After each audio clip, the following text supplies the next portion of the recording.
been enough fucking dreams telling me! Because I knew it happened! It happened! Next story, londontimes.co.uk. Saxon woman buried in 630 AD had breast implants. Nigel Sorensen. 3 to 4 minutes. Northampton, England. A groundbreaking discovery at a local archaeological dig has shattered conventional thinking on the sophistication of medieval medical knowledge. Unearthed during a routine excavation, the remains of a high-ranking Saxon woman, believed to be a priestess, have revealed evidence of what appear to be primitive breast implants, dating back to 630 AD. The discovery, made by a team from the University of Northampton, has left archaeologists and historians alike stunned. The implants, meticulously crafted from animal bladders and filled with an unknown substance, represent a level of surgical sophistication previously thought unimaginable for the Saxon era. This find completely rewrites our understanding of Anglo-Saxon medicine, says Dr. Thelma Evans, lead archaeologist on the project.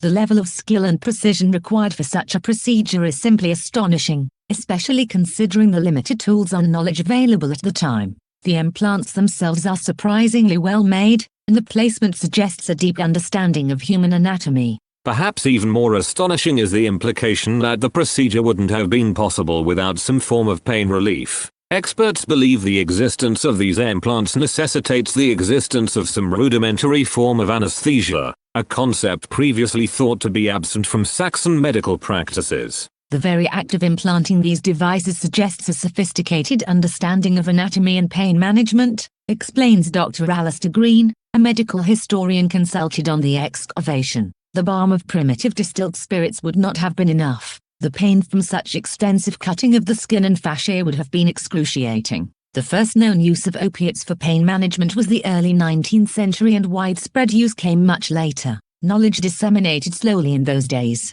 It is a real mystery how her pain was managed. It's highly unlikely that this was the first attempt at such a procedure, Dr. Green continued. The presence of these implants strongly suggests a history of similar practices, likely performed on animals or individuals of lower social standing. This would be slaves or criminals or captured barbarians typically. The exact purpose of the implants remains unclear. While some speculate they may have served a purely aesthetic purpose, others believe they may have held religious or symbolic significance within Saxon culture. However, the most intriguing aspect of this discovery lies in the lost knowledge it represents. The lack of widespread literacy, coupled with the absence of mass communication and the frequent destruction of libraries due to fire, likely resulted in the techniques and knowledge behind these procedures being lost to time. This discovery serves as an object lesson in the fragility of knowledge, muses Dr. Evans. While the Saxons clearly possessed remarkable medical knowledge and skills, their absence from written records leaves us with only glimpses into a fascinating and lost chapter of medical history.